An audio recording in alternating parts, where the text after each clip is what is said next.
My name is Brene Brown, and I am a shame and empathy researcher at the University of Houston Graduate College of Social Work. I am the author of I Thought It Was Just Me, Women Reclaiming Power and Courage in a Culture of Shame.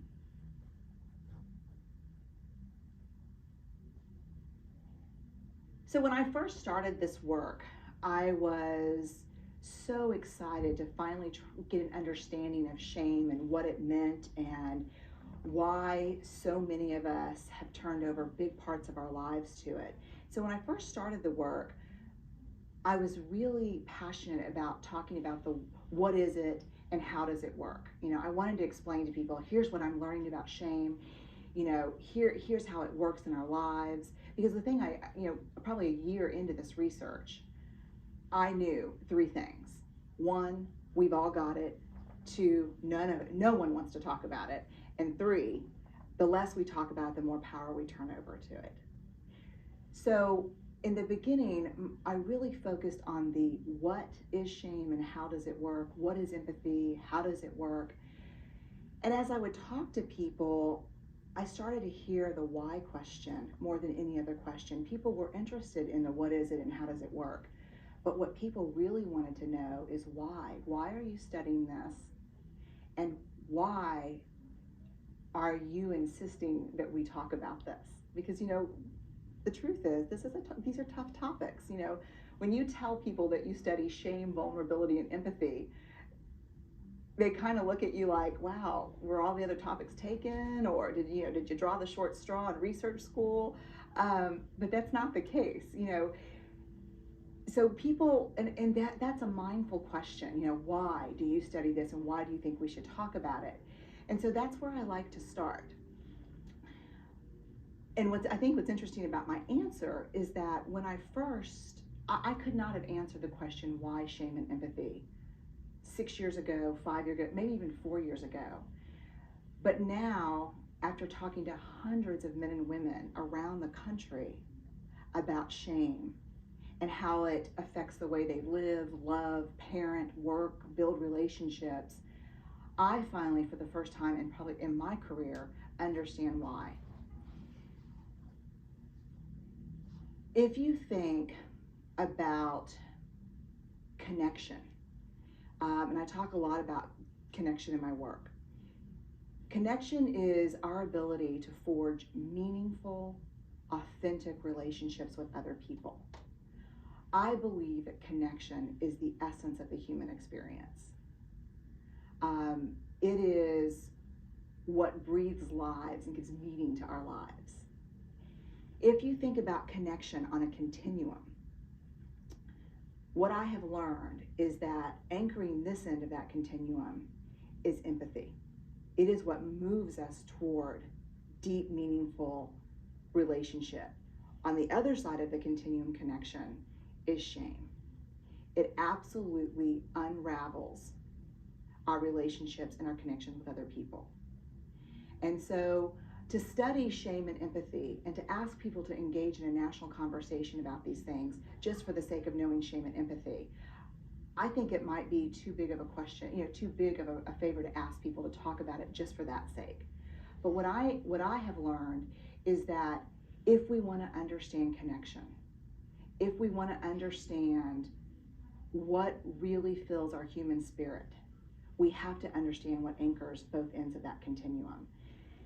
The vulnerability piece is, if you imagine this continuum almost like an equalizer on a stereo, and it has a little knob that you can move, that knob is vulnerability. When we are in our best vulnerability, meaning open, willing to share not only our strengths with people, but our struggles, that moves us towards empathy. Empathy is about being vulnerable with people in their vulnerability. It's about being with folks. If you slide that knob on the continuum, over to shame, that's vulnerability, it's worse. That's when I can't let you see these pieces of me because I fear that it will cause disconnection.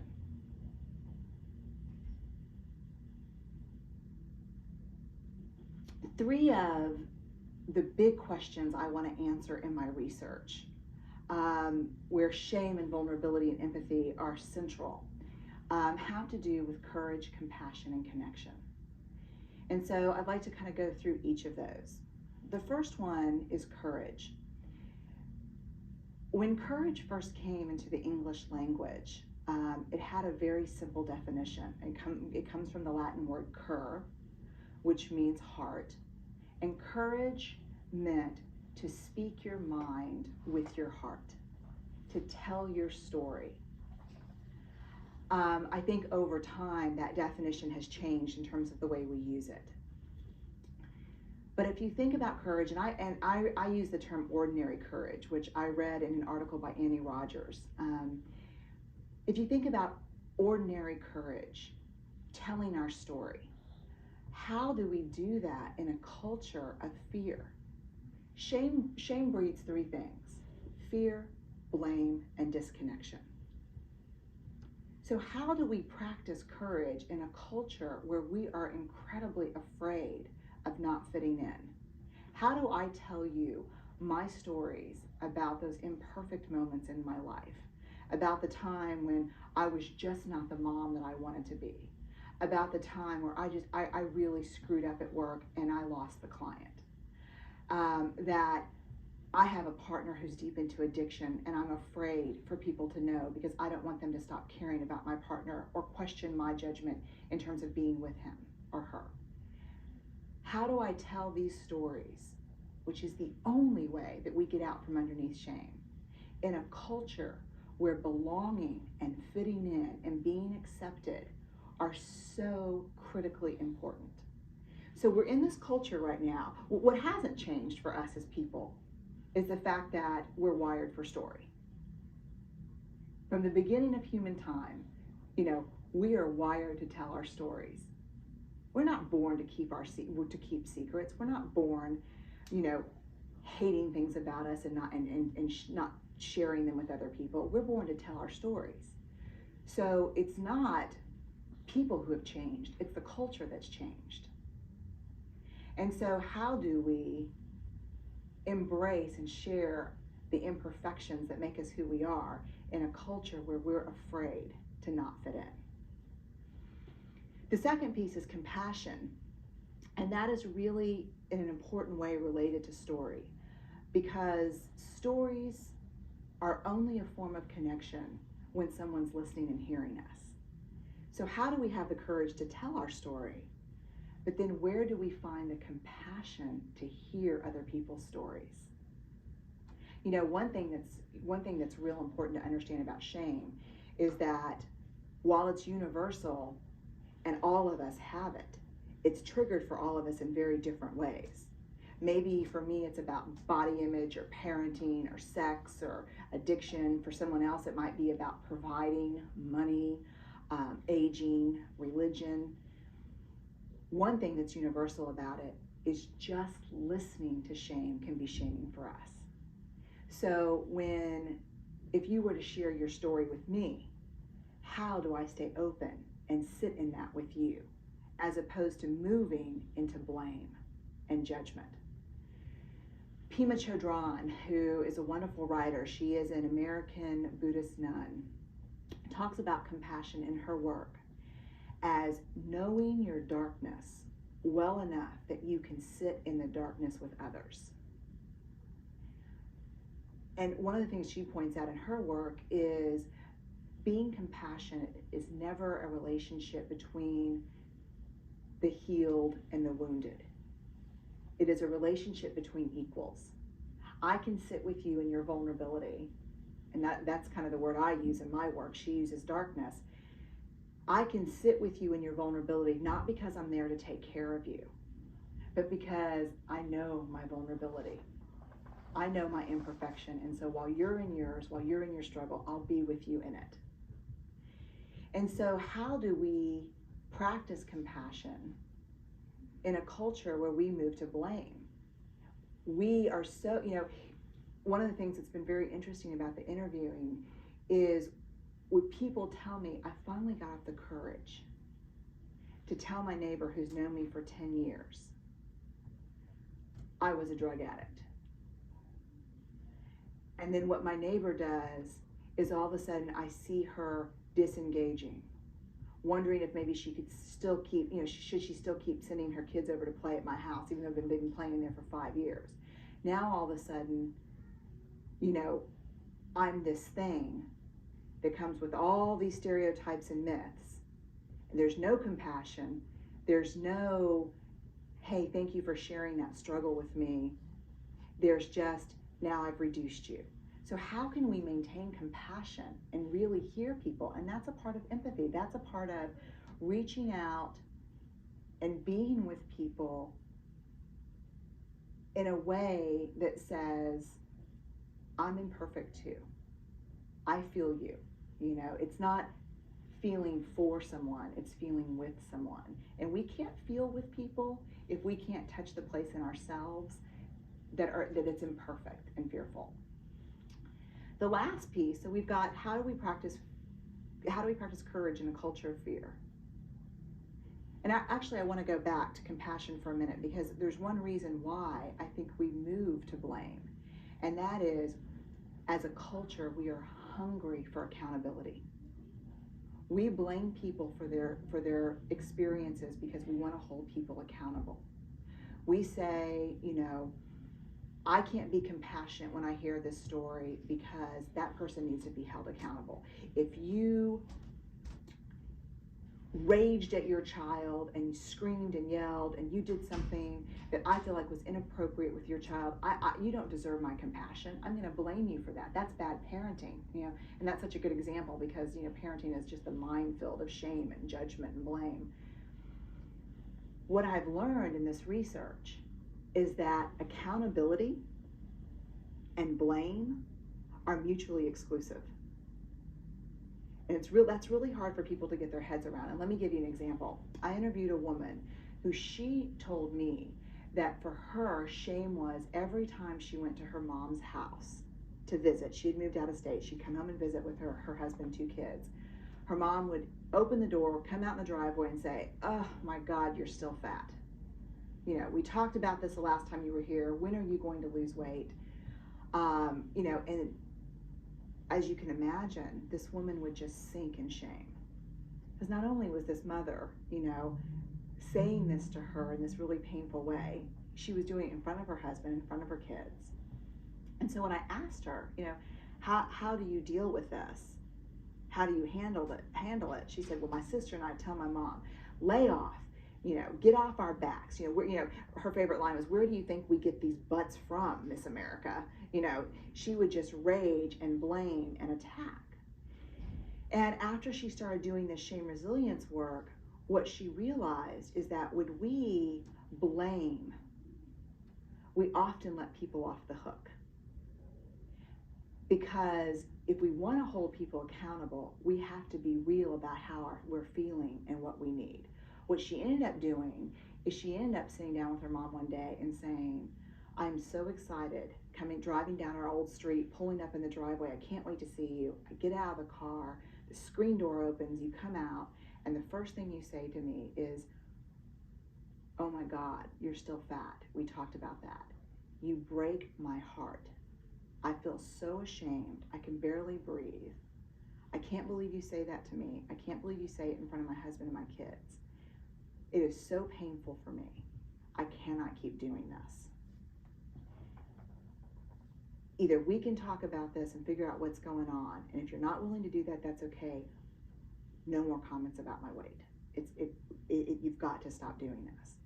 That's accountability. But you can see in that story that when we hold people accountable, it takes vulnerability on our end. It takes saying, you hurt me. This was painful for me. I interviewed this young woman who, and interestingly, I ended up interviewing her and then a man that worked for her same company. And their boss actually had erasable whiteboards, 2 of them outside his cubicle. One of them said winner's list and the other one said loser's list. And based on their output, he would move people in his team from the winner's list to the loser's list. And what she said to me was that she was on the winner's list for the first year she worked there. Her accounts were great. She made a lot of money for her company. And then, inevitably, she screwed up, as we all do. and got moved to the losers list. And she didn't even know what was happening as it was happening. But she started missing work. She started messing up and even more. And as it turns out, she was in deep shame. And what happened was, when she was at this place where that place sucks and this boss is the meanest guy in the world and this is ridiculous, when she was in this place of blame and anger, she couldn't get to the accountability piece. But when she finally figured out what was going on, and she was able to say, when you shame me in front of my colleagues, when you attack who I am as a person, you shut me down. I can't keep coming back here every day and being my best self when I feel ashamed of who I am. I'm not a winner when I'm doing things great, and I'm not a loser when I make a mistake. But again, blame and accountability. Blame is about discharging pain and anger. Accountability is about understanding how vulnerable we feel, expressing that, and asking for what we need. The last piece I want to talk about is connection. And the question here is, how do we practice connection in a culture of disconnection? We may have instant messaging, BlackBerries, trios. I can't go 5 steps without getting some kind of ring or buzzer from somebody. That's communicating. That's not connecting. We may live in a highly, communication available world. We live in a disconnected world. People ask me all the time, isn't it hard to hear all these stories about people struggle with shame? And what I've come to realize about my work is that's not the hard part. For me, that's the human part. For me, in some really meaningful way, hearing people's stories, those stories of imperfection and shame, connect us to our humanity. It's what makes us kind of all the same in the final analysis. What's hard for me as a researcher is hearing how isolated and alone and disconnected people feel. What I wish I could do is I wish I could keep a list of everyone that I interview, from coast to coast. And then when people say, here's what I'm up against, I get a credit card bill every month and my husband's spending $500 on internet porn, and it's because I'm fat and ugly, and that's what he wants to do, and he's picking them over me. I wish I could whip out my list and say, here are the other 300 people I talk to that are up against the same thing. It's not just you. That's a multi-billion-dollar industry. I assure you, your husband's not supporting it alone. And it's not your husband and a bunch of gross people. It's a bunch of normal people looking, I hate to quote Mickey Gilley, but looking for love in all the wrong places, and it's not even looking for love, it's looking for connection, and so how do we get reconnected in a culture where everyone feels so disconnected? If I would have said 5 years ago that we are wired for connection, that could have sounded kind of, new agey, woohoo, shame researcher.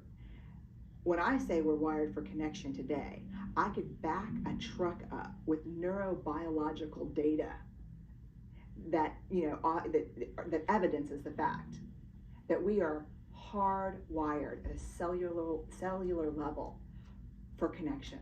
We are emotionally wired, intellectually wired, cognitively wired, some of us spiritually wired for connection. As children, from newborn through maybe late elementary school, connection equals survival. We have no one in our lives to connect with. We don't survive as babies, as newborns. So we are hardwired for connection. I think a great way to think about shame is shame is the fear of disconnection. It is the fear that something about who we are, something we've done, something we've failed to do, maybe something that happened to us, makes us so flawed that we don't deserve to belong and be accepted and be in connection. And so what we need to figure out is, how do we start connecting with each other in a way that moves us through this culture of disconnection? And one of the things that, people ask a lot is, I talk about in my work, the culture of fear, the culture of blame, the culture of disconnection. Aren't we up against these big things that, how do we, I can change me, or I can try to change me, and maybe I can even try to change my family. But how are we going to fix and repair these cultures that seem to be broken? And, I want to quote Mary Pfeiffer, because she says something about cultural change that I believe is absolutely true and bears out if you look at history. Dr. Pfeiffer says that cultural change is 1,000,000 individual acts of courage and kindness. To change the culture doesn't mean to, topple big systems. It means to make choices every day in our lives to practice courage, to tell our story, to be brave enough to practice compassion and be able to hear struggle in others, and to start being connected. One of the things we do in a culture of fear and blame and disconnection is we have a tendency to steamroll over the important people in our lives in order to get the approval of the people out there who really don't matter. The strangers at the mall who, we want to look great in front of, the other parents on the soccer field, the guy at work who just rubs us the wrong way. In the end, I'm not sure that those are the people that matter. If we have one or two people in our lives who embrace us and love us for not just our strengths, but our struggles, that's where we do this work. And so I'm really grateful for all the people who stopped me along the way in my work and said, okay, we want to hear about the what is shame and how does it work, and we want to know what is empathy and how does it work. But the people who said, why? Why do you study this, and why are you so passionately convinced that we need to talk about this? Because maybe the why question is the bigger question. And the invitation to talk about shame and vulnerability and empathy is a hard invitation for people. It's asking people to look at some stuff that we all have and that we've all been socialized and taught not to talk about. But I think what the why question answers is, if we can do it, I think we can move from fear to courage, and we can move from blame to compassion, and we can move from disconnection to connection.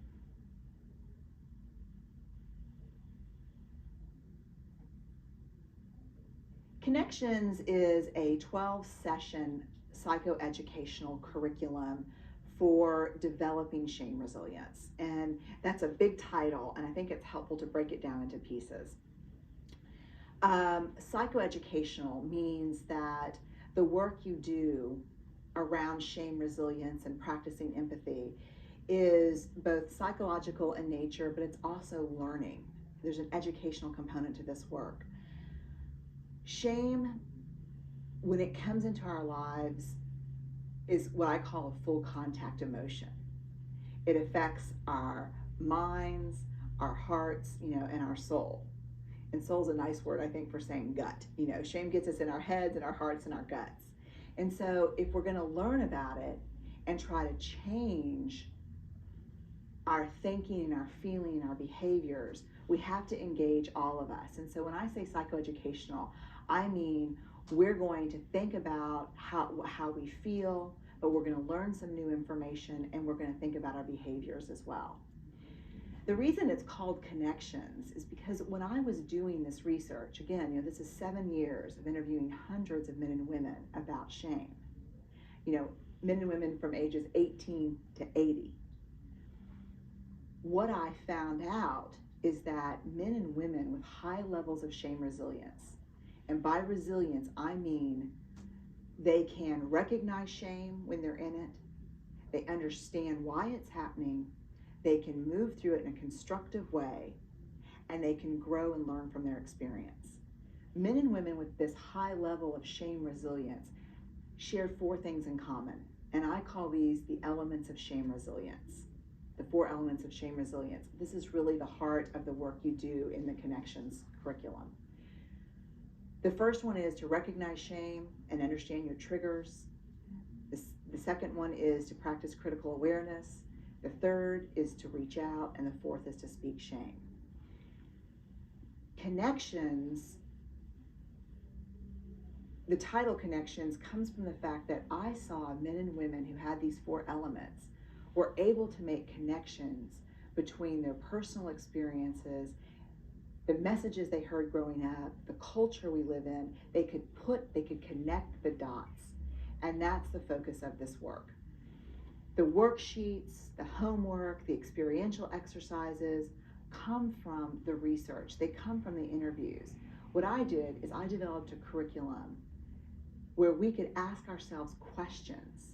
And when I say ask ourselves, I mean that literally. I've done this work, and I don't think anyone who's facilitating these groups can really do it without doing it themselves. We have to. This is not an us or them. Shame's not an us or them proposition. It's not like some of us have it and some of us don't. This is something we all need to understand. This is work we all need to do.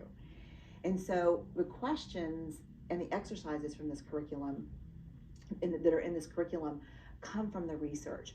What did the people with high levels of shame resilience know about themselves, their families, and the world we live in? What did they know that better equipped them to handle this thing called shame that we have to negotiate and navigate on sometimes a daily basis? People believe that shame is reserved for, the few people who have had real big traumas in their lives. This is not the case. Shame lurks in all the familiar corners in our lives. Shame is about body image and appearance. It's about health, mental health, physical health, addiction. It's about sex. It's about motherhood and fatherhood. It's about parenting, religion, speaking out, surviving trauma. It's the little pieces. It's about, shame drives those questions of, why can I ever feel good enough? Powerful enough, rich enough, thin enough, good enough in work, good enough in our parenting. And so the questions and the exercises in the curriculum are based on that. The other thing that I think is helpful to understand from the beginning is the evaluation component for the Connections curriculum. Evaluation is really important in our work because we need to know what's helpful and what's not helpful. We know from the research, here are the 4 things, the 4 elements of shame resilience. What we want to know and why we ask you to participate in the evaluation component is not so we can study you. I personally don't want to be, the object of study. We're asking you to participate in the evaluation piece because we want to know from you what has helped you. What did we do well? What could we do better? What do you want to learn more about? What would possibly be a more effective way of helping you get your heart and your head around this information?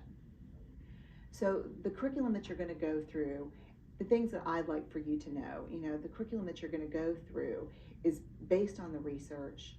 It's about questions we all need to ask ourselves about who we are, where we come from, and how we want to move through the world. And the evaluation piece is, how can we get better at doing this?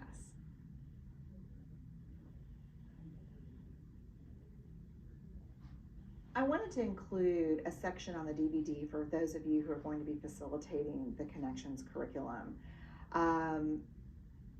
I want to start by saying that you know the folks that you are working with better than I could ever know them. So making this your own, making the information your own, putting it in your language is really important, and I honor that in your work.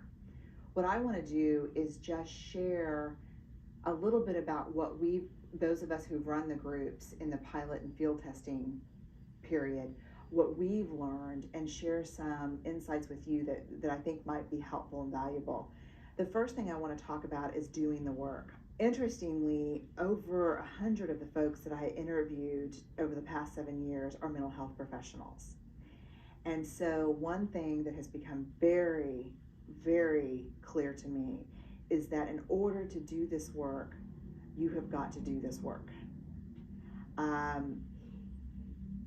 I've had really difficult experiences and heard back from clinicians who've tried to do some of this work and integrate it in their practice without actually sitting down and doing all of the exercises themselves. And the first time I piloted a group, I did it with a very experienced clinician, Debbie Okrina, and after the first session, she said, let's meet for dinner and let's talk about some of our stuff so we can know each other a little bit better, because I think it's going to be important in here. And that was such a gift for me, because while I have done this work on my own and with a therapist, I learned a lot about myself in terms of my professional triggers, and it was so helpful for us to share those professional triggers. So I know all of us, or most of us, I think, that will be doing the curriculum are bound ethically to doing our own work in order to do good work with folks. But what I want to really reinforce is when you're doing shame work, it is a very vulnerable, it's not only vulnerable for our clients, it's vulnerable for us. And every therapist who's done this work has talked to me about how they really need to stay on top of their own triggers during this. So what I would invite you and encourage you to do is to go through all the exercises, maybe go through them and process them with a co-facilitator, so that not only you know what you're asking other people to do, but you're kind of prepared when some of the stuff comes up for you, because this is one of those issues that's just not an us and them issue. And there's a lot of interesting research that backs that up, that talks about how clinical intervention around shame issues often exacerbate shame more than it heals it. And the primary reason is empathic failure, because we guard up and we protect against vulnerability when shame comes up in sessions. So that was the first thing that I think is important to talk about. The next thing that we learned is to stay very mindful around assessing for trauma experiences, addiction issues, and domestic violence. For a lot of people who've never disclosed these kind of things, this is an environment where that happens. And so to be prepared and maybe have some of those, if these are not issues you deal with on a regular basis, to have some resources available for your clients. Because these issues tend to emerge sometimes for the first time with clients, this disclosure around these issues. There is a coping agreement that is part of the PDF curriculum that I borrowed from the Houston Area Women's Center that we found to be helpful, because we were running groups along with clients seeing individual therapists. In terms of our experiences from the field, some of us ran this in an open session format and other people in a closed group. As you know, I don't need to tell you, there are huge benefits to doing this in a closed group. Trust, security, rapport, safety. When you have new members coming in all the time, it's difficult around shame. The other thing that's tricky is that because it's a psychoeducational curriculum and there is an educational component, a lot of this material is additive. So if you have someone come in and join the group in week 4, they're going to be in a different place. And that's hopefully where the DVD will come in handy, that they can catch up, do the homework, do the exercises, and be caught up if they're going to jump in the 4th session. Some people run this by week. It's a 12-week. Some people combine sessions. It's been field tested in a lot of different environments, so feel free to do whatever works for you and your clients. The other thing that, in order to get the material to talk to you right now, I sat down with the other therapists who've run this in the piloting phase and the field testing phase and said, what could you say to clinicians or other people running the groups? And the one thing that they said is, I wish I would have been more prepared for the huge continuum of responses. For some folks in group, in our experience, this was merely seed planting. They weren't fully engaged. they were engaged in more of the cognitive work and less of the emotional work, and they just kind of went through the process. In the very same group, there were people who had life-transforming experiences in this. And we felt, as facilitators, that requires a lot of work. To be prepared as a facilitator for everything from seed planting to radical transformation is hard, because, what we had a tendency to do is look at ourselves first. For the people that are seed planting, we're thinking, are we not getting through? Are we not doing enough? Are we not doing good work? And then for the people where there was radical transformation, we were kind of like, hold on to the edge of your seat. These people are into this deep, and so I guess I want to share that with you as a way to normalize that if you get everything from seed planting to big transformation, you're in good company, because we think we've done some good work in our groups. But you got to start where people are. Some people will be absolutely ready for this, and this will answer a lot of questions for them, and it'll be big. For some people, it'll be an introduction to change. Here's another piece that I think is helpful. If your group has come together around a natural coalescing issue. For example, I was at the Houston Area Women's Center doing groups with domestic violence and sexual abuse survivors.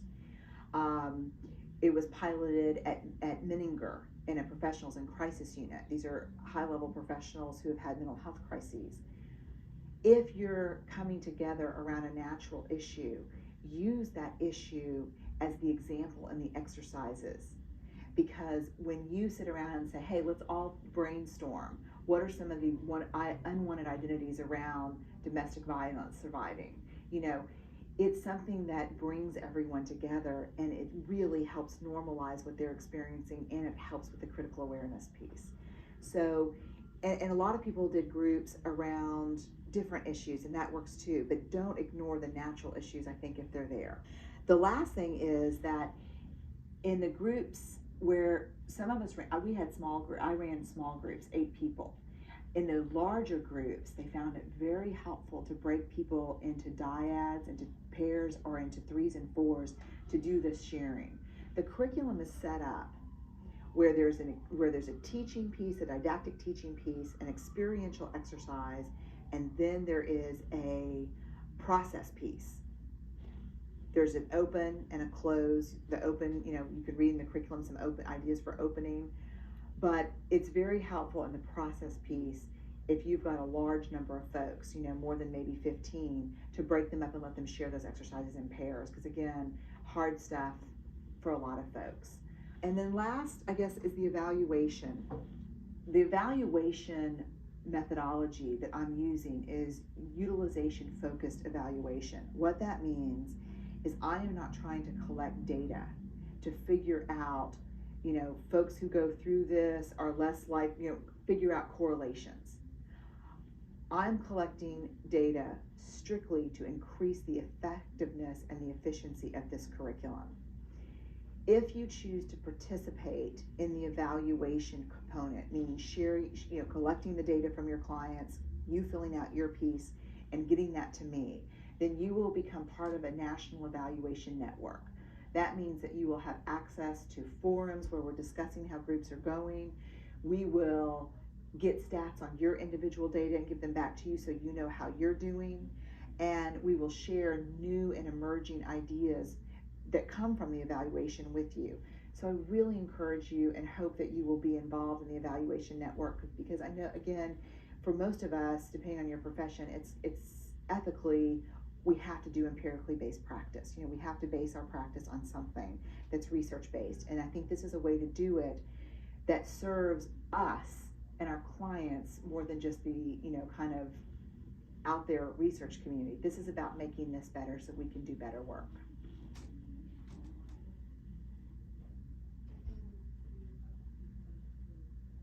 One of the first things that we need to do in this work is we need to start by building a definition of shame.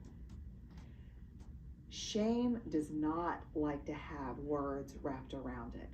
When we are able to define it, when we're able to talk about it, when we're able to verbalize it, it starts to lose its power.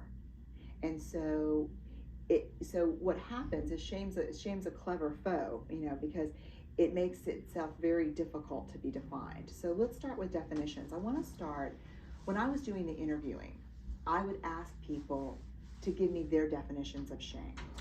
And so I'd like to read some of those to you because I think they're helpful in terms of seeing how, while they're very diverse, there's some core elements that we can use to build our definition. When I asked women to define shame for me, here's some of the things I heard. Shame is being rejected. Shame is when you can't do it all and people can see that you're failing. One woman said, you work hard to show the world what it wants to see. Shame happens when your mask is pulled off and the unlikable parts of you are seen. It feels unbearable to be seen. Another person said that shame is feeling like an outsider or not belonging. Another woman said, shame is being exposed. The flawed parts of yourself that you want to hide from everyone are revealed. You want to hide or die.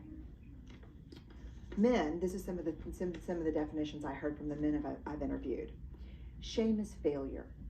At work, on the football field, in your marriage, in bed, with money, with your children.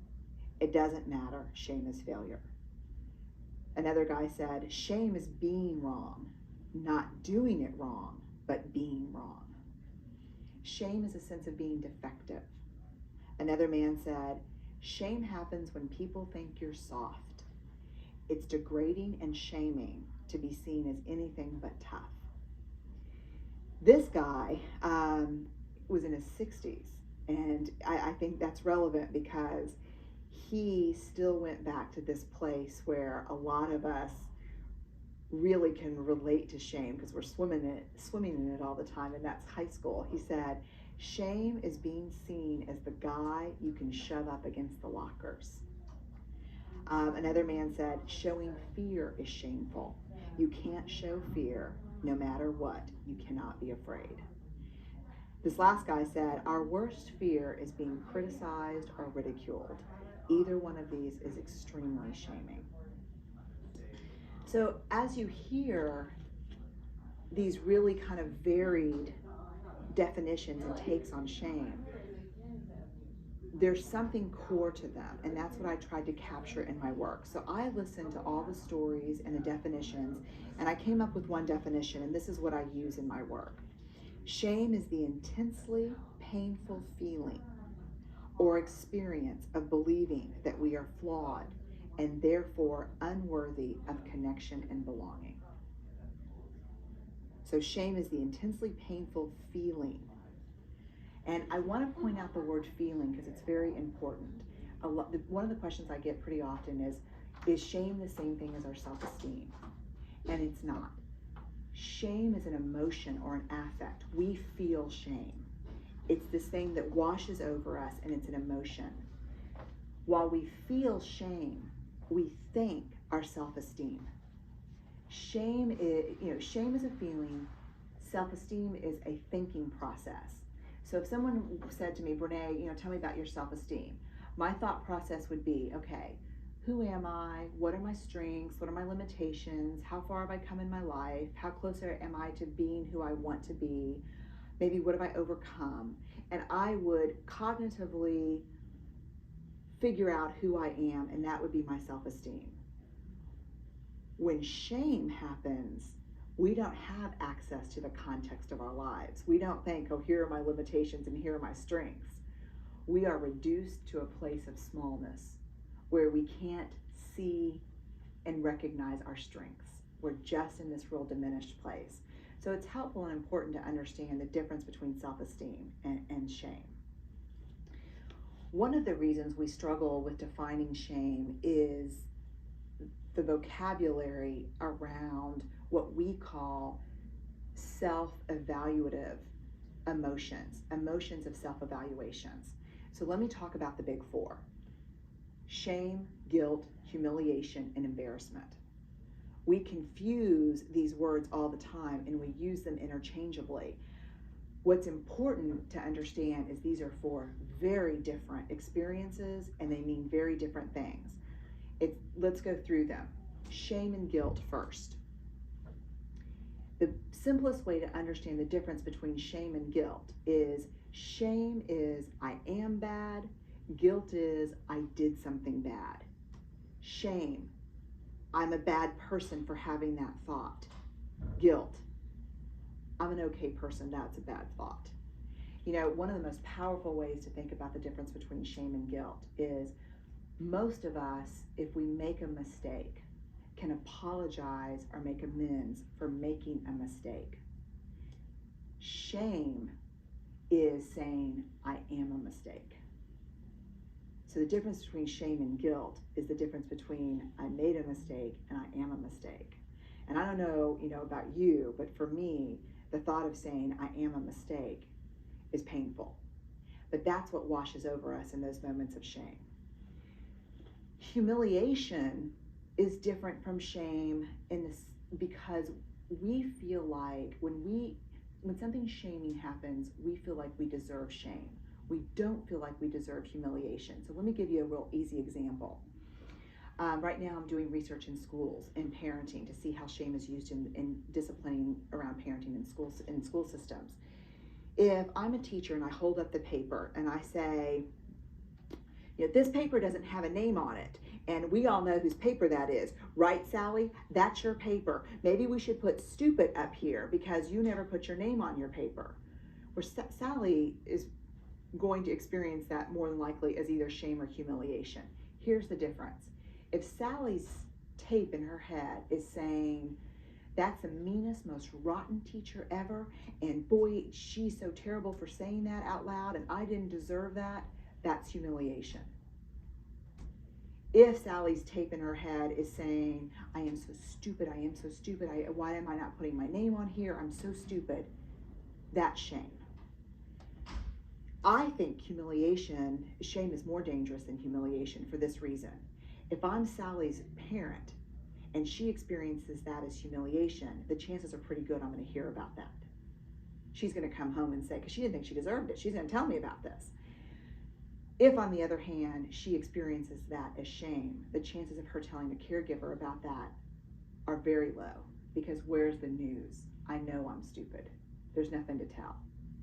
So humiliation, we don't feel like we deserve it. Shame, we feel like we deserve that message. Embarrassment is probably, the least difficult of these four things, because embarrassment, by definition, is fleeting, often funny. And here's what distinguishes embarrassment from shame. Embarrassment is when we do something embarrassing, we know we're not the only one that's ever done it. I know I'm not the only person who's walked out of the bathroom with toilet paper, stuck to my shoe. I know I'm not the only person who's mispronounced someone's name and had that moment. Shame makes us feel like we're alone, like we're the only person. And so guilt, shame, humiliation, embarrassment.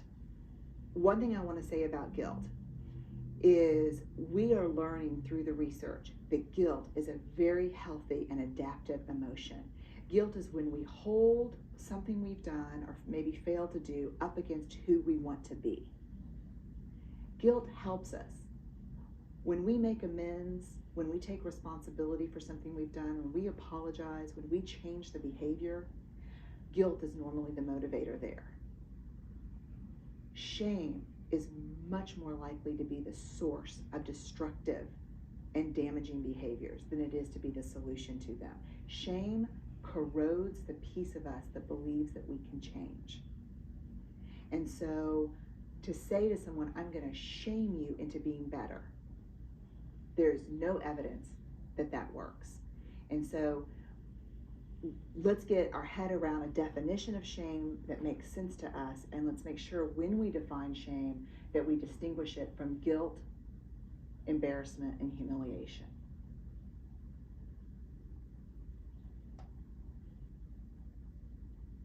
One of the questions I'm asked very often is about gender and shame.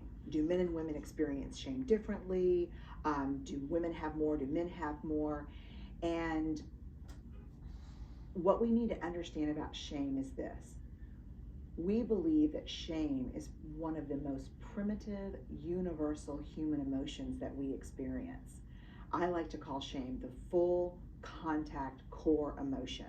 When I say full contact, I mean it grabs all of us, mind, body, and spirit, and it's a core emotion. So when people ask me about men and women and the gender differences around shame, it's a two-part answer. One, no, we don't experience it any differently. It hits us at our core the same. But here is how shame is different for men and women. Shame, the expectations and messages that fuel shame are organized by gender. So when I talk to all these men and women about shame, what I realized is that there are no universal shame triggers. I can't give you a list of issues and say, hey, if you've experienced one of these, you're going to experience shame. What's shaming for me might bring up guilt for you and it may not even come up on your radar. It's very highly individualized. But there were 12 categories that emerged from my work. How these play out for men and women are a little bit different. I use the metaphors of webs and boxes. And so let's start with women and the web.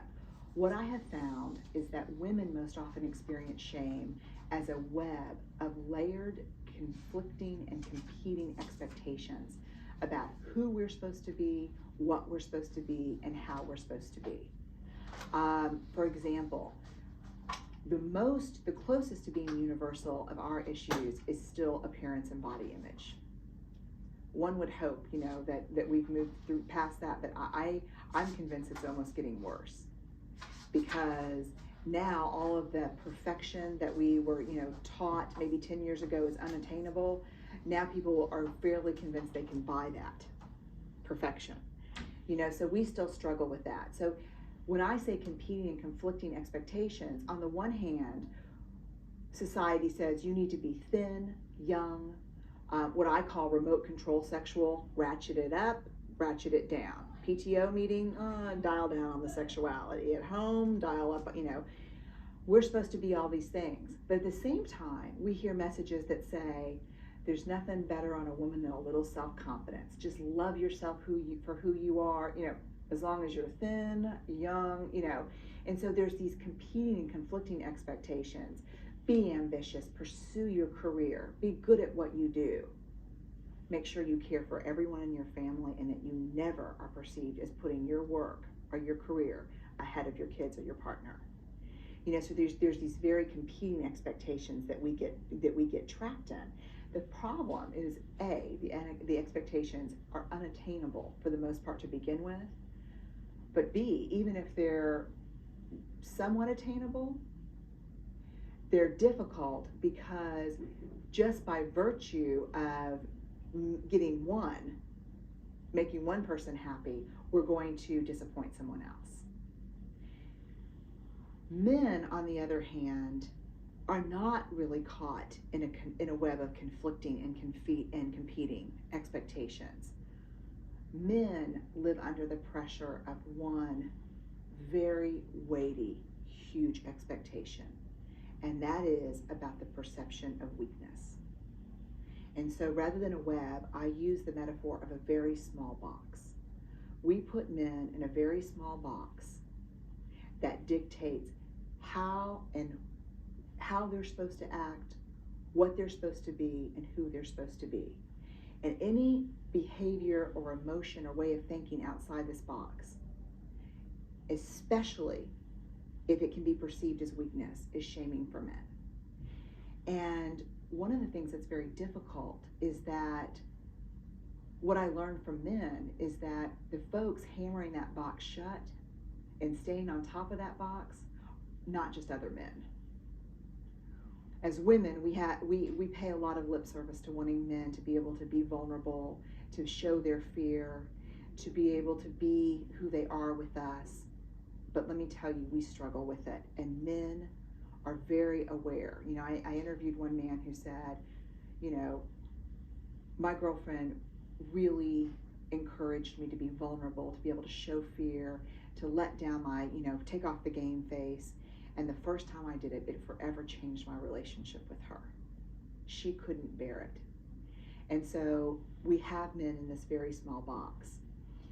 What surrounds the web and the planks on the box are the people and the entities that are kind of screaming these messages.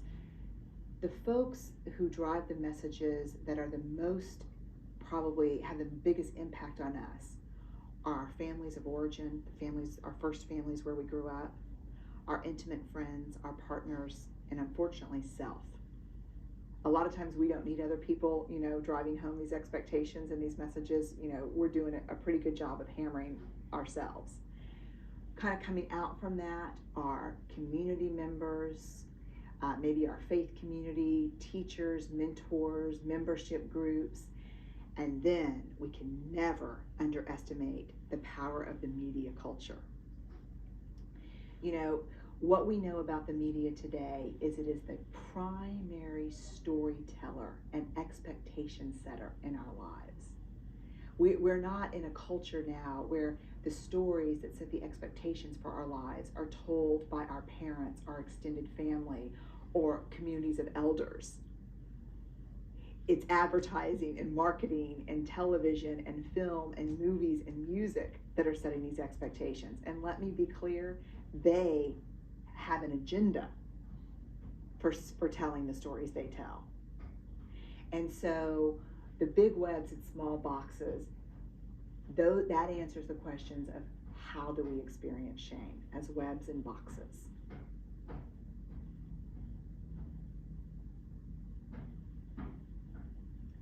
So now it's time in this work to start talking about resilience. The bad news is there's no way to be resistant to shame. As long as connection is valuable in our lives, the fear of disconnection will be present. So we can't become resistant, we can't become immune to shame, but we all have the capacity to develop resilience. So what I mean by resilience is that we can understand shame and we're aware of it when we're in it, and we know why we're in it. We can move through it constructively, maintain our authenticity while we're moving through it. And we can increase the courage and compassion and connection we have as a result of our experience. So resilience is not about not experiencing shame. It's about experiencing it and moving through it in a way that allows us to be our best authentic selves. When you look at the continuum, the shame resilience continuum, because resilience is not an all or nothing proposition. We can have high levels of resilience, moderate levels, or high levels of shame resilience. When we look at the continuum, what we see on one side is shame, and that causes the fear, disconnection, blame. On the other side, we have courage, compassion, and connection. It is empathy that moves us from this place of shame to a place of courage and compassion. Empathy is an interesting concept, especially when we first approach it, because a lot of us believe that we are naturally empathic. And you can say empathic or you can say empathetic. People use two different pronunciations. I kind of go in between the two. We may be inherently kind, or may have a patient temperament, but be clear that empathy is a skill set. This is something that we learn. Do you remember the Petri dishes from high school? If we put shame in a Petri dish and we douse it with judgment and secrecy and silence, we have created the perfect environment for shame. That is, in an environment of secrecy and silence and judgment, it will grow exponentially. Shame will creep into every corner and crevice of our lives. If you have the same amount of shame in that Petri dish and you douse it with empathy, you have created an environment that is hostile for shame. Shame cannot survive empathy. So what is this thing called empathy? I like the work that Teresa Wiseman has put out. She is a nursing scholar from England, and what she has done is studied empathy across many different professions where it's important. Therapy, counseling, education. And she's come up with 4 attributes that we see in empathy. The first is to be able to take the perspective of someone else. to be able, and basically what that means is to be able to put ourselves in someone else's shoes. This is a big skill set, again, because I like to use the lens metaphor that we all look through a lens to see the world. That lens, that's our age, our sexual orientation, our race, our ethnicity, our ability, maybe our spirituality. And then we have things like the experiences we've had, the insight and information we've been given in our lives. So by the time we all look through these lenses, none of us see the world the same. Perspective taking requires us to first and foremost acknowledge that the perspective we have on the world is not the perspective, but a perspective. And that there are many other perspectives that are as valid and truthful for other people as ours is for us. So perspective taking is the first part of empathy. We have to be able to take the perspective of another person. The second part is judgment. We've got to be able to stay out of judgment. And I have to tell you, I think this is probably the hardest because we're good at it. And our culture trades in it. And we use it as humor, and we use it to connect to other people, You're a new friend, best thing I can do is let's judge someone together, because now automatically we have something in common. It's not very meaningful, but at least we both have the fact that we don't like her in common. Or we both think that he's pretty bad at his job. And I personally can reduce people to shoes. I always tell the story that Steve came home a couple years ago and said, I really want to go out to dinner with these colleagues. Would you mind? And I was like, oh, I hate that. I want to I'm a homebody, I want to be at home at night. And he said, she wears clogs. I'm like, oh, she wears clogs. Let's go. Where are we going? Because immediately that tells me everything I need to know about someone. So I have the tendency to reduce people to shoes. We all have our way of judging people. Very human. It's a way to file people away so we can understand them. But not so helpful when we're practicing empathy, because, it's empathy and judgment either or. We need to decide, are we going to judge this person, or are we going to try to take their perspective and stay out of judgment? Interesting research on judgment. We judge around two issues. We normally judge someone around an issue where we have vulnerability, and then we pick a person doing worse than we're doing. And that's tough, but it's the case. That's why parenting is such a judgment minefield, because we're all a little bit insecure about the job we're doing. So in those moments when we can look over and someone's raging at their kid or doing worse than we're doing, we gear up. We like that. We can judge that because, look, I'm worried about this too, but ooh, you're worse than me, at least right now. The third thing is emotion. We need to be able to recognize emotion in other people. Empathy requires me to touch a place in myself that helps me connect to you emotionally. If I can't recognize emotion in myself and other people, I don't know what place to touch. If you're screaming and yelling at me and all I see is anger, and I don't understand the world of emotion enough to know that underneath anger is normally fear or grief or shame, then I'm just going to respond to your anger. I'm going to get defensive. I'm going to gear up. I might get angry back. But if I'm trying to be empathetic, if I'm trying to be with you, I need to understand emotion. The last piece is to be able to communicate my understanding of what you're going through. And here's where we screw up a lot, because what we do is, hey, I just found out that your dad, committed suicide. I'm so afraid of not saying the right thing that, as soon as church lets out, I'm going to run for the back door so I don't have to see you. We are so afraid of saying the right thing that we forget that being empathic is not about saying the right thing. It's about connecting with you in your vulnerability. Sometimes that's not saying anything. Sometimes communicating our understanding of someone else's experience is just being with them. Maybe we don't have to say anything, or maybe what we say is, oh my God, I'm so sorry. I don't know what to say, but I am here. What can I do? How can I be with you in this? So again, the 4 attributes of empathy: to be able to perspective take, to be able to take the perspective of someone else, to stay out of judgment, to recognize emotion in ourselves and others, and then to communicate our understanding of what someone else is going through.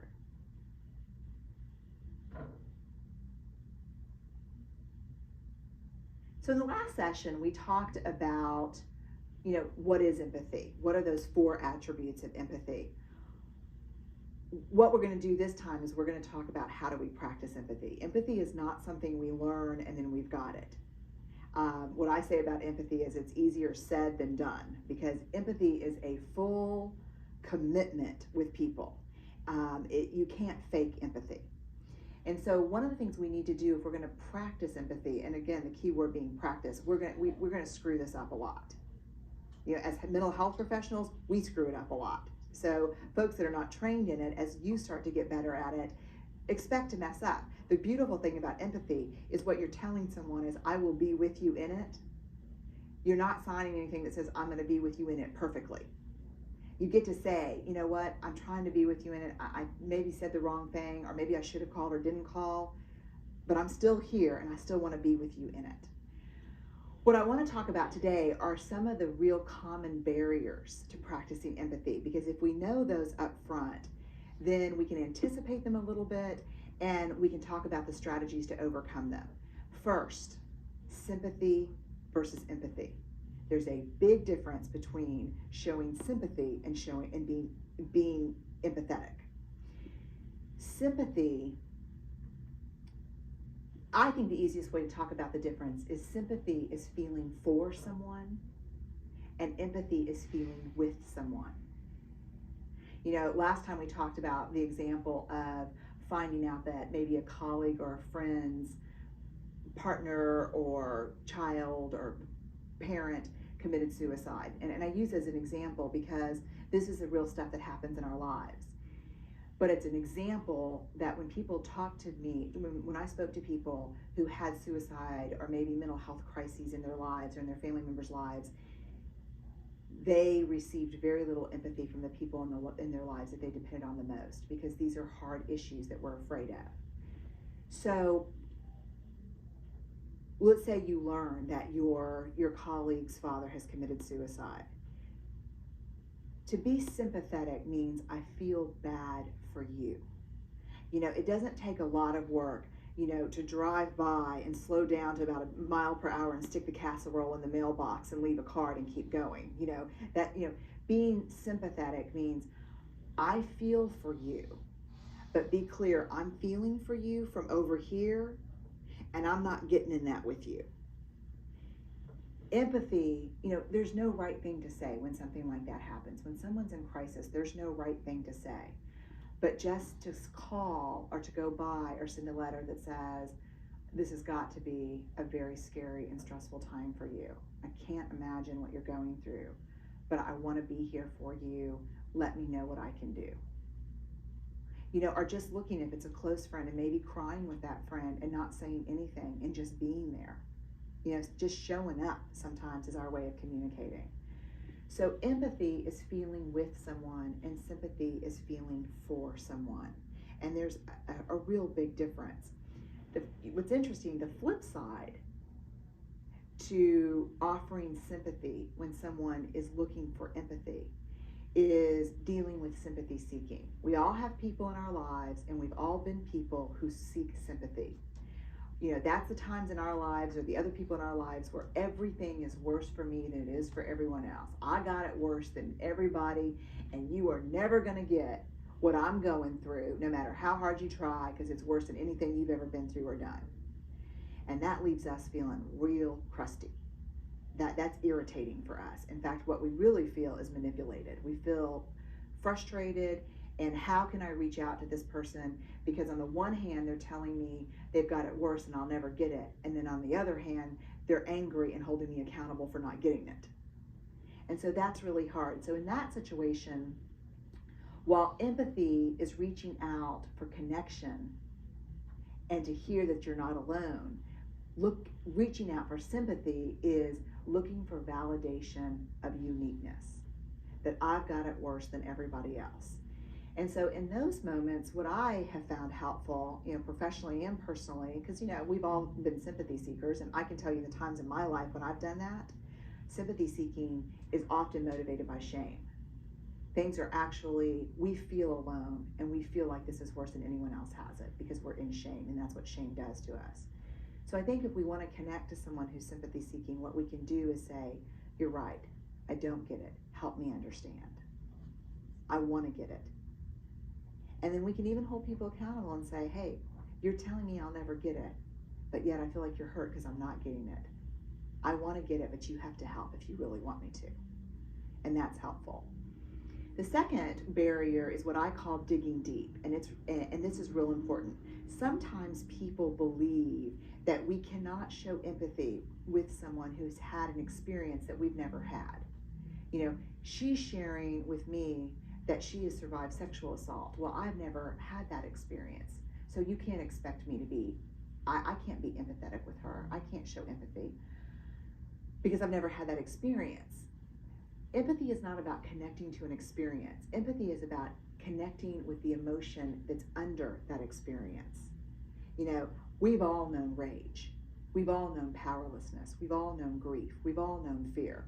You know, we need to tap into what, and we want to say to someone, I don't know what that's like, but I know what it's like to feel afraid. And I know what it's like to feel powerless. So we need to dig deep past the experience. And I'll give you this piece of advice. Even if you had the exact same experience someone else, it's never a good thing to say, I know exactly what you're feeling. Because it goes back to that lens that none of us, even if with the same experience, has the same reaction to it. The last barrier that I think is important to talk about is our beliefs about shame can prevent us from practicing empathy. And what I mean by that is there's a theory out there called just world theory. And what the theory maintains is that most of us believe to some degree or another that this is a just and fair world and that you get what you put out. So that's why when we hear something like, she was raped, well, what was she wearing? Had she been drinking? She has cancer, well, did she smoke? We want to know, and we all do it. It's human. It's the way we protect ourselves. I don't want to wake up every morning and feel like there's no connection between the choices I make and how safe I can keep myself or my family. I want to believe that my car seat and my seat belt and my alarms are going to keep, that I'm making good choices with good outcomes. The bottom line is that really bad things happen to really good people. And so what makes it difficult sometimes to be empathic is that we have to let go of this belief that it's always a just world. Sometimes bad things happen to good people. And we have to be honest and let down those kind of things that we use to keep ourselves protected if we want to be empathetic. If we want to say, I'll sit with you in this, that's scary because if you're calling me to tell me your daughter's been diagnosed with, cancer, then to really be with you, I might have to touch the place in myself that gets that call. And so if we want to practice empathy, we have to be mindful of what the barriers are so that we can be strategic and practice these other pieces of it.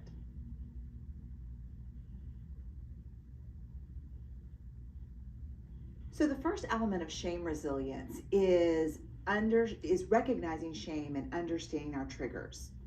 If you look on that continuum, what you'll find is that men and women who have kind of mastered this element can recognize when they're in shame and they understand what triggered it. When we do that, we respond to shame with awareness and understanding. When we don't, when shame blindsides us, which is, unless we've done this work, that's really the experience we have with shame. It kind of just washes over us out of nowhere, and that's where we just want to kind of sink and die. When we recognize it when we recognize it and we have awareness and understanding, we can make mindful, thoughtful decisions about how we're going to respond to shame, which is really important. So what we need to do right now is think about shame and the physical response. If you want to be able to recognize shame, we've got to understand what it feels like when we're in it. What I say about shame is that it knocks us off our emotional feet. When it comes over us, let's say, trying to think of a real experience. I have had many to draw from, but one that might be helpful. Okay, so I'm having one of those, here's an example. I'm in the car in carpool line, and another mother comes up to me and knocks on the window, and this happened to me a few months ago.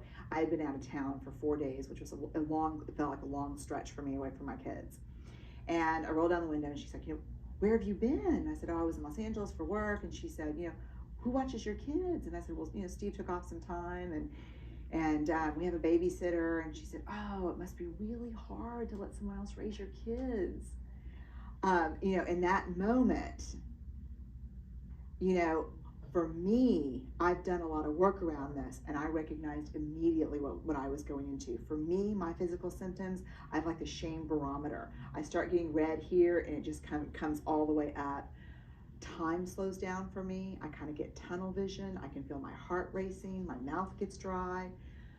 The reason why that's so helpful is that when you can recognize you're in shame, you can do whatever you need to do to get back on your emotional feet before you exacerbate the shame by making a really bad decision, like rolling her face up in the window, or yelling at her, or just, bursting out in tears.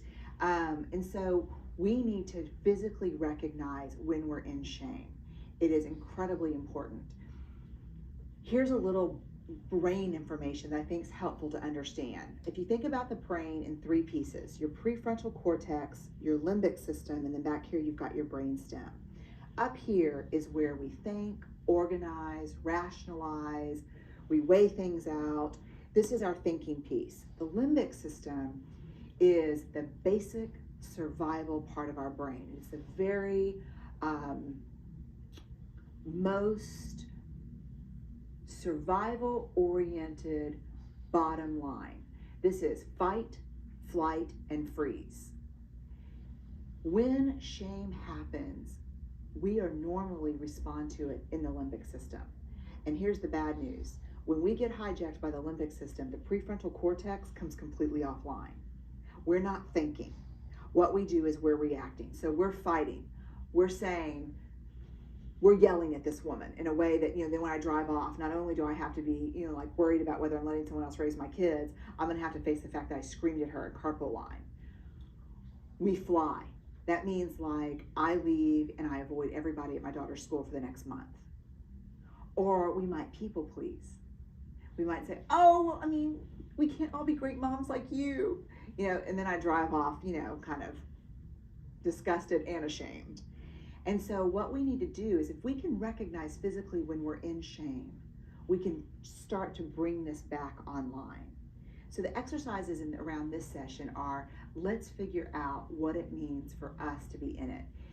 As you share with the folks in your group, you will find that there are some similarities, but everyone's different. I've heard everything from, I twitch, I get my hands, I look down. So this is what we're exploring.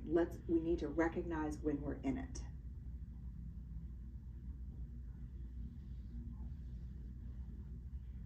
So the first part of the first continuum of understanding shame and recognizing when we're in it is the physical piece. The second piece of this is once we make it through, once we know we're in shame, we do what we need to do to get back on our emotional feet. Maybe that's meditating. Deep breathing is very helpful for people. For me, that's what works best. I need to be alone and take some deep breaths and get back up here before I engage. Otherwise, while I'm in it, I'm usually not too fit for human consumption. I'm usually pretty raw. Then we have to do some hard work. And I think for most of us, this is the hardest piece of shame resilience work. And that is, we need to explore what triggered it. What are our vulnerabilities? And I need to say a few words, I think, about vulnerability, because people like that word as much as they like the word shame, not much. Because we think vulnerability is synonymous with weakness. And I wish, this is where I go into my overly passionate shoulder shaking mode. Vulnerability is not weakness. Vulnerability is probably, to know our vulnerability and to embrace our vulnerability is probably the greatest source of personal strength we have in our lives. The definition of weakness is the inability to withstand attack. That's the definition from the dictionary. The definition of vulnerability is the knowledge of where one is open to attack. The thing is, you can't defend yourself if you don't know the issues and perceptions that make you vulnerable. To know our vulnerability means we know with whom we can share, and we know when we need to be boundaried. And so vulnerability and recognizing and understanding vulnerability is such a gift in our lives. Another way to talk about it is shame triggers. What triggers it for us? The quintessential elicitor of shame are unwanted identities. That is what shame is how we see ourselves through other people's eyes. What elicits shame in us are our unwanted identities. And so the work we're going to do this week is about unwanted identities. It's about what are the perceptions that make us vulnerable. So for example, if we have around maybe motherhood or fatherhood, parenting,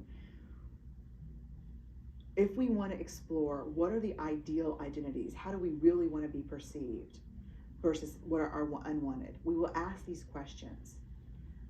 Answer these questions. It is very important to me to be perceived as. So I might, around the issue of motherhood, answer, I want to be perceived as calm, knowledgeable, dedicated.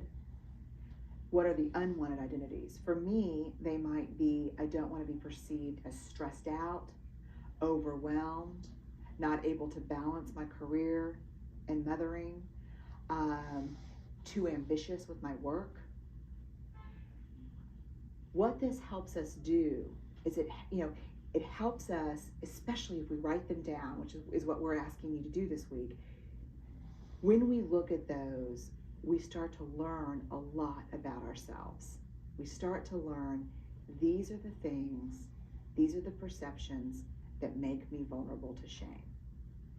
Because in those moments, when I pull up to my daughter's school on two wheels at 3:10 and the bell rang at 3 o'clock, and the door flies open and all the papers from our graduate students are, out on the floor, and and people are gazing over like, I know in those moments that I'm probably pretty vulnerable to feeling shame. And the reason that's important is because I am not the person, the mother, the partner, the professor. I am not who I want to be when I'm in shame. And so if we can know our vulnerabilities, we can't avoid shame. But I know I'm sliding up on two wheels. I know what's getting ready to happen. I'm going to hold it together till I get Ellen home, and then I'm going to get on the phone with, my friend Dawn or my friend Laura. I'm going to get on the phone with someone, and who will listen to this story and assure me that pulling up at 3:10 doesn't make me a bad mother. Here's the thing about unwanted identities. You can write them down and learn about who you are and learn about your vulnerability, or you can pretend like they don't exist. Either way, they dictate your thoughts, your behaviors, and your feelings every day of your life. So what I've learned from this research and the brave women and men who talk to me is let's figure them out. Let's be real about them. Then, and we'll see as in the next sessions, we're going to start to learn how to reality check them. Because one of the things that happens is those perceptions, some of them are so unattainable that we need to really, really work on them. I think another thing about recognizing the unwanted identities is that we answer this question, in addition to these, is we answer the question, if you reduce me to this bad list of things I've written down, you will miss the fact that I am. And in my example that I gave you around motherhood, if you reduce me to stressed out and overwhelmed and not being able to pull it all together all the time, you will miss the fact that I am working diligently to do the best I can, that I care deeply about my kids and what kind of mom I am. You're going to miss some really great things about me if you reduce me to this list. We have to tell ourselves the same things. If I reduce myself to this, I'm going to miss some great things about myself. One of the things that comes up for us is there's some commonalities around these lists. And what they are is that we all want to be perceived as perfect, enviable, extraordinary, cool. I don't care whether you're 18 or 80, cool never goes away. I don't want to be perceived just as the mom who, oh, she's pretty well balanced. We have a deep need in our culture because we only value things that are extraordinary and enviable. I want to be the mom they look at and go, how does she do it? How does she pull it all off? She's amazing. And so we set ourselves up.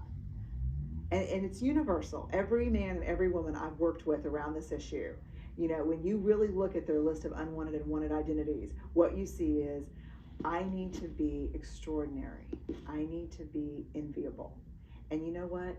I think when we look really hard at our lives, the best part of us, the part where we find the most joy, is in the real small, ordinary parts of our lives. And I think this exercise helps us get there and helps us, again, get our head and our hearts around the things that really make us vulnerable to this thing called shame.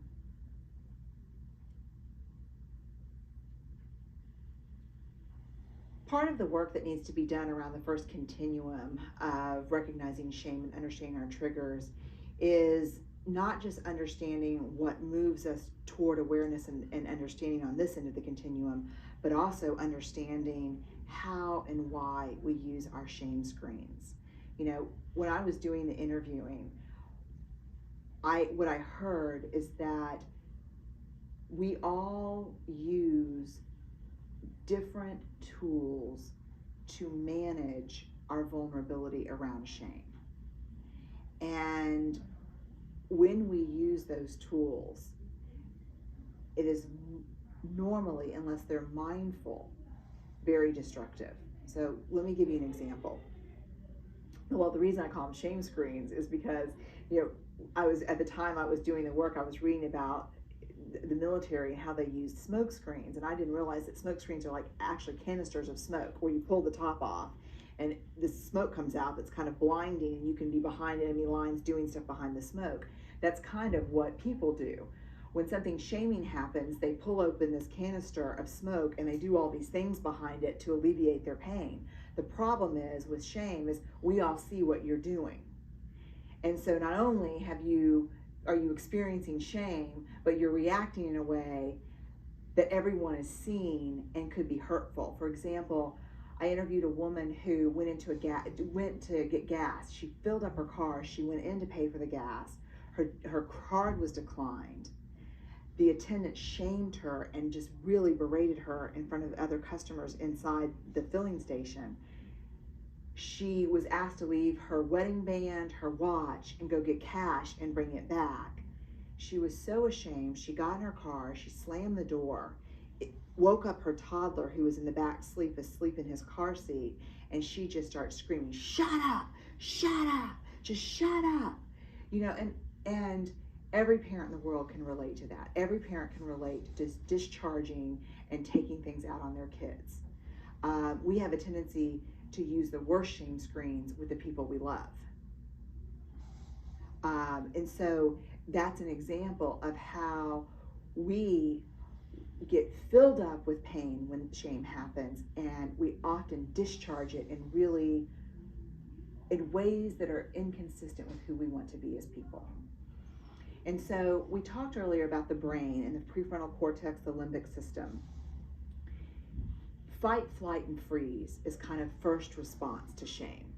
And that's interesting because a lot of people who do neurobiological research are saying that we process shame in the same place in our brain that we process physical pain. That we process shame as a threat to survival. That's why a lot of the responses that we have, the physical responses, are very similar to trauma responses. Time slowing down, tunnel vision, palm sweating, heart racing. These are the same things, in early personhood, when we were being chased by the dinosaurs. These are the responses. This is a primitive part of the brain. Therefore, we are responding with primitive responses in a sophisticated culture that doesn't like us to go nuts. One of the things I use in my work comes out of the Stone Center at Wellesley, and I love their work on shame, and I love their work on vulnerability and empathy. Linda Hartling, one of the scholars there, took the work of Karen Horney and talked about 3 responses to shame. They are moving away, moving toward, and moving against.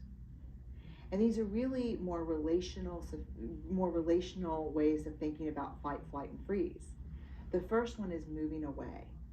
We have learned to deal with shame by silencing ourselves, secret keeping, kind of disappearing in our own lives.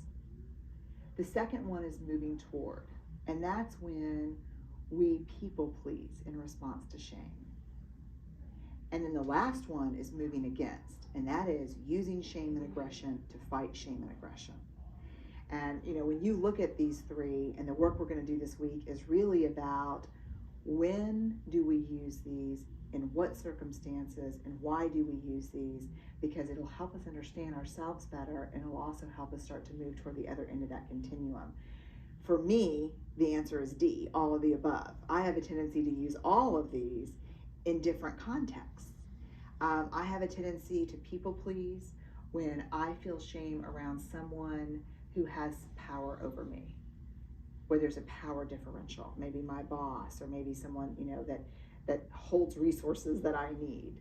I have a tendency to move away and kind of just disappear with people who I'm trying to forge new relationships with. Maybe a group of colleagues or a group of friends, a group of moms at the soccer field. That's where I have a tendency to, if I feel ashamed about something I've done or something they've seen, I just don't show up anymore. The last one, moving toward, again, unfortunately, we have a tendency to reserve fighting shame, using shame to fight shame.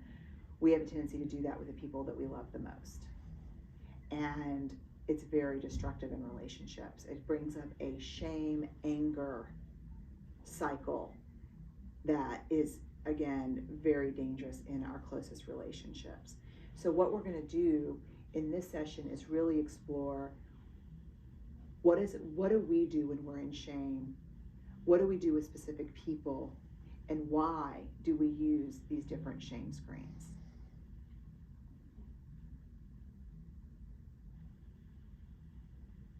The second element of shame resilience is practicing critical awareness.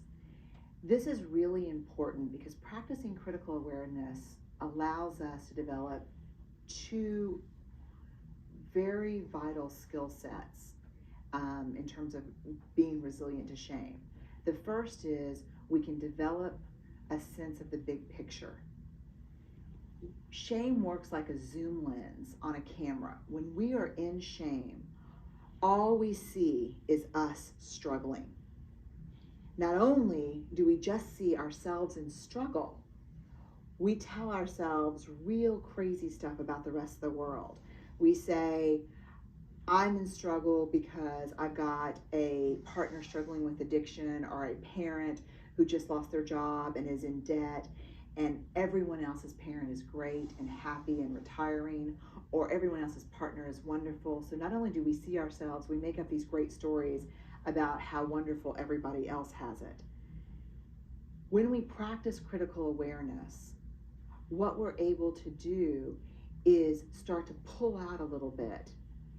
And the pulling out is not as much emotional work as it is really gaining knowledge and learning information about what we're in. If we're struggling with shame because we've just received a mental health diagnosis, let's say that we've been working with our physician and we've just been diagnosed, you've just been diagnosed with bipolar disorder, and you are so ashamed because you have this mental health diagnosis and all you see is you and no one else has it, and when people find out, they'll think less of me. And then you start to practice critical awareness. Let me learn about this thing that they say I have. Oh, so it's this many people.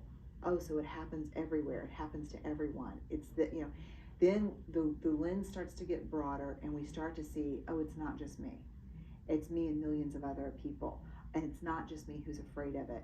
It's everyone that's got it's afraid of it. Oh my gosh, and look what they're saying, and look at this chat room, and look at this group that I'm going to, and we've all got the same fears, but we're all excited because we figured out what this thing is. It's been haunting us, and So when we practice critical awareness, we develop the ability to see the big picture. We know the soup that we're swimming in, and that's really important, because what I can tell you after spending years of doing this research is we are not alone. You know, we are all in this together. We all hide it from each other because out of the fear that maybe we are the only person, but we're not. When you're talking about shame categories like appearance and body image and addiction and mental health and parenting and fatherhood and motherhood and work and money, it's all of us. You know, you go somewhere and you're standing at a mall and you're praying that your credit card goes through, and you finally hear the that you're waiting for to come out the other end of the credit card machine. Whole bunch of folks in line waiting for that to happen too. And when it doesn't, and the salesperson looks at you and says, "I'm so sorry," and the person behind you goes, "She's probably the most afraid that hers isn't going to work either." You know, and so we are not in this by ourselves. You know, there's a whole bunch of us in this soup, but we need to understand the soup that we're swimming in. So we get the big picture. The other skill set that comes from practicing critical awareness is the ability to reality check our expectations. In the previous 2 sessions ago, we talked about our ideal identities and our unwanted identities. We need to be able to reality check those. So for example, around body image and appearance, what are my expectations? How realistic are they? Is this who I want to be, or is this who others want me to be? And here are the big 2 reality check questions, and you'll get these on your exercises.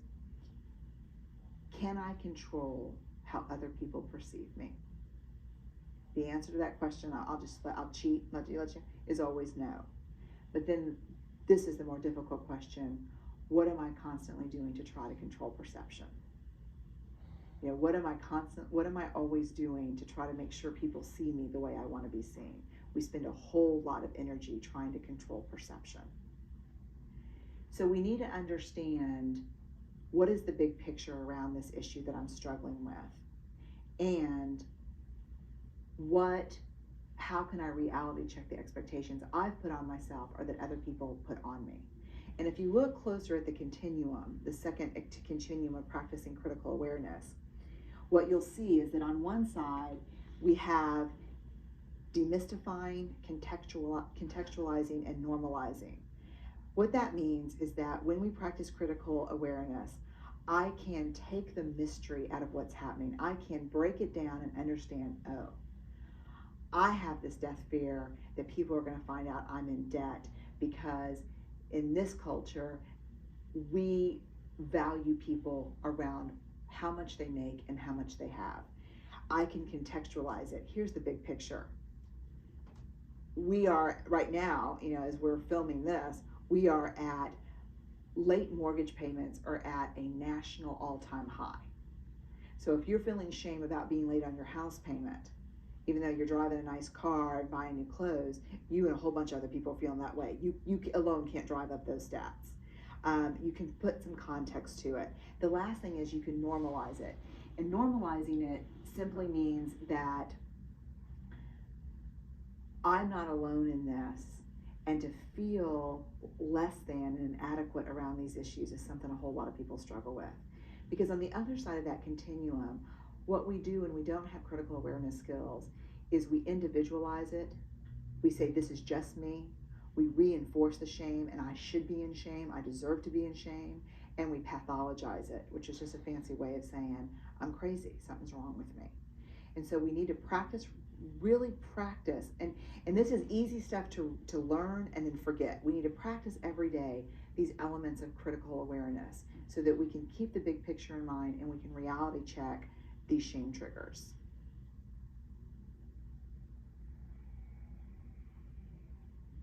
The third element of shame resilience is reaching out. And I've talked a lot about the importance of sharing our story, and that this continuum is this element of shame resilience is where it comes home.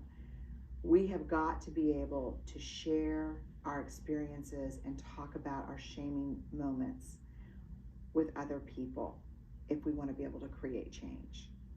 Shame happens between people and it And so we've got to be able to reach out and share our story. When we don't reach out and share our story, what we end up doing is we end up really separating ourselves from other people, and we end up insulating ourselves from connection. And and one of the things I've learned in my life, professionally and personally, probably over the last year, is that I've heard people talk about this full range of emotion in the human experience, and that we really want to be open to the full range of human experience. And for a long time, I kind of thought, well, I just want to be open to this range on the good side. But I've learned in doing this work that if you want to experience joy, you're going to have to be open to sorrow. If you want to experience real gratitude in your life, you're going to have to be open to disappointment. That the full range is a package deal. And a lot of people choose to kind of live in this real kind of, it never gets better than this and it never gets worse than this. And that's about vulnerability. That's because I'll sacrifice this whole side in order to not have to be vulnerable to this whole side. And there's some real tough ironies, I think, around vulnerability and reaching out. I think for a lot of different reasons, as we grow up through parenting and school systems and surviving different things, and to different degrees for all of us, we learn how to shut down some of our vulnerabilities. We learn how to turn pieces of ourselves off in order to get through sometimes. Then one day we wake up and we're adults and we want to have meaningful partnerships, and we want to be good parents, and we want to be our productive best selves at work. And then the irony is we learn that we can't do any of those things or be any of those things unless we reopen those places of vulnerability. I can't be the best partner I can be, in my case with my husband, Steve.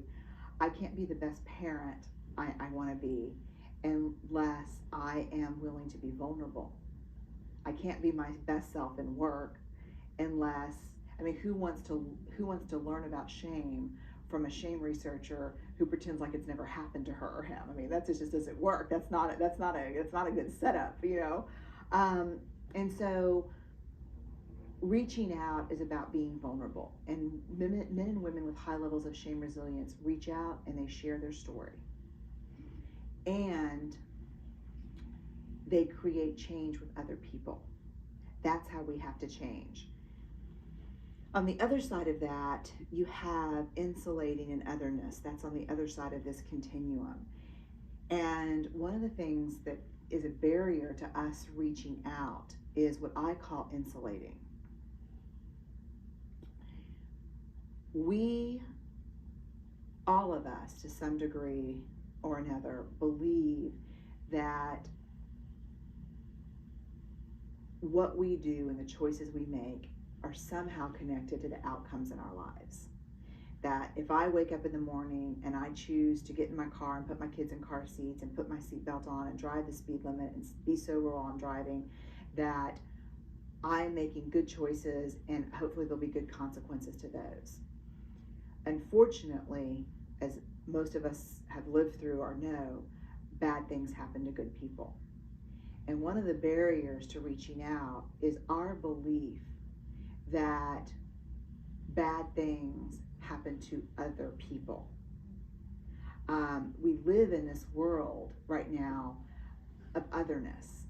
There's folks like me, then there's the other people.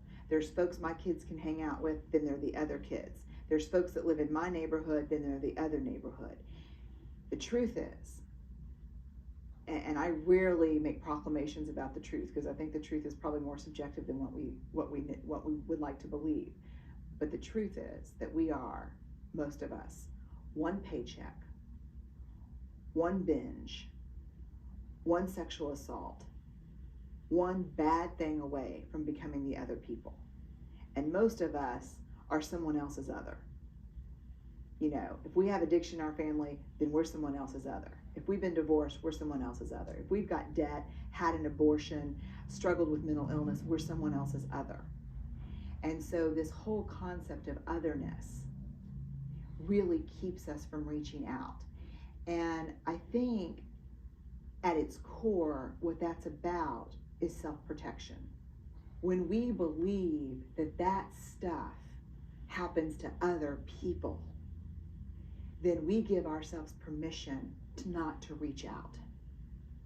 And here's something that's really positive from my work. I learned that men and women with high levels of resilience reach out to other people who are experiencing shame. If you share something with me that's shaming, and I reach out to you with empathy and compassion, not only does that have a potential of changing your level of shame resilience, it does something fundamental to mine. When I'm willing to be with people in their vulnerability, that not only changes things possibly for that other person, but it changes things for me. You know, empathy, Marky McMillan, one of the graduate students who worked on this with me, writes a quote in my book that says, "Empathy is the gift that is always returned to myself. It always returns to me. Every time we're empathic with someone or compassionate, that's a gift that's returned." So we've got to be able to reach out if we want to develop high levels of shame resilience. And that means, in my opinion, finding people who are worthy of hearing our story. We don't want to just unload our shame stuff on people who haven't earned the right to hear it. You know, I think it's important to reach out and share our stories with people we've built relationships with that can bear the weight of some of our stories. You've earned the right to hear about this.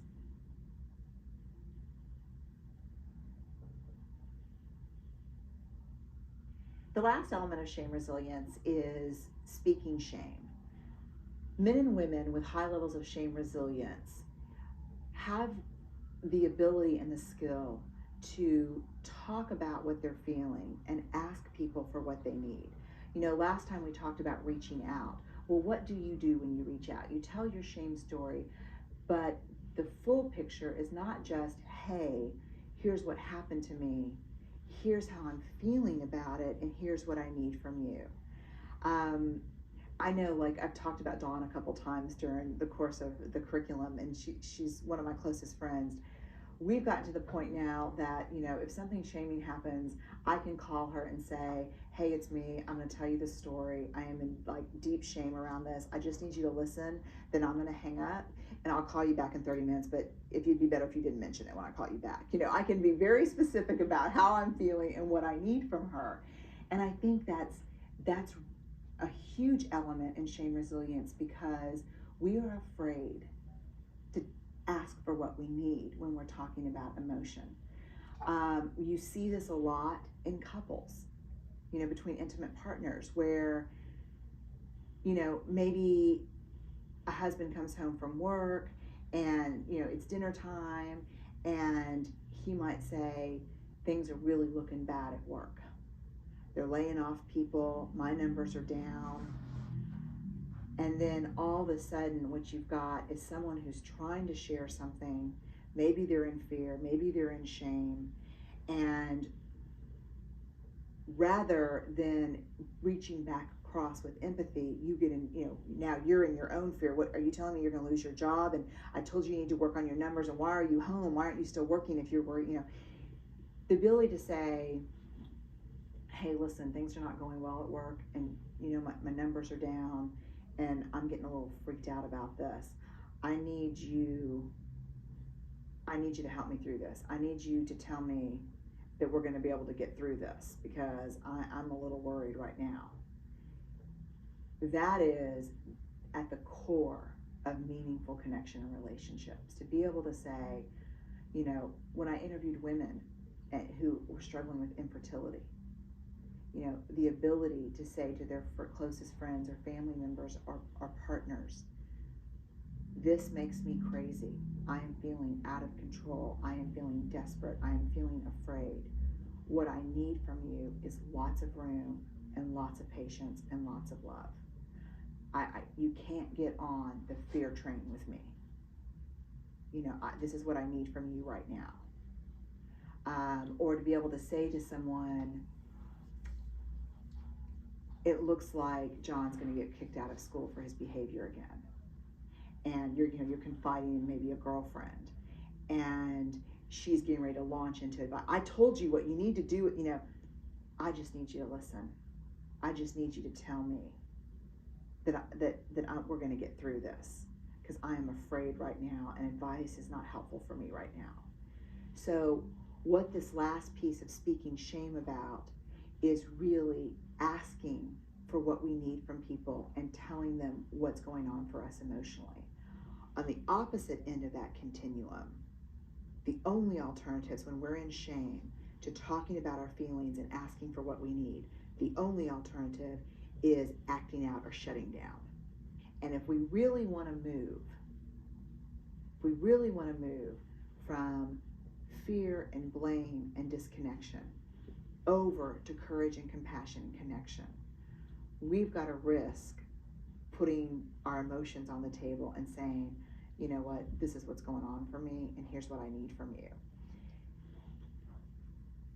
One of the things that we do, especially with the people closest to us, is we make them guess what we need, and then we blame them for not delivering.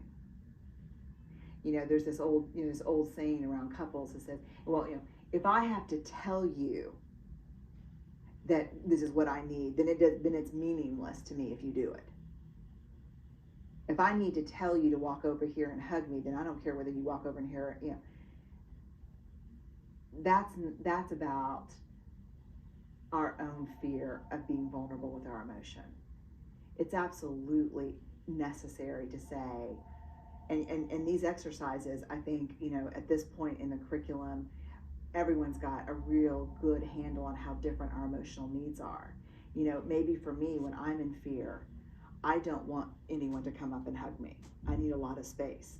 Maybe when you're in fear, you need to be embraced and assured, and so we can't, the people who love us and have earned the right to hear our story have also earned the right to be asked for what we should tell them what we need for them. Because when they don't do it, a lot of times it's not because they don't want to, it's because they're guessing. They don't know. And so let's say, again, I know it's vulnerable. Here's what's happening for me. I need you to tell me everything's okay. I need you to tell me that even if things aren't going to be okay, that I'm going to live through this. And so the last piece of this work for the curriculum is really about speaking shame and talking about our feelings and asking for what we need. One of the things I want to say to everyone that's been going through this process is I've presented this in kind of a linear order, recognizing shame and our triggers, practicing critical awareness, speaking out, and then, reaching out, then speaking shame. Sometimes it works like that, and sometimes it's the opposite order, and sometimes it's circles of it. And so you're the expert in your own life. I think you have to figure out what works for you and work these elements in the way that makes the most sense in the context of your own life.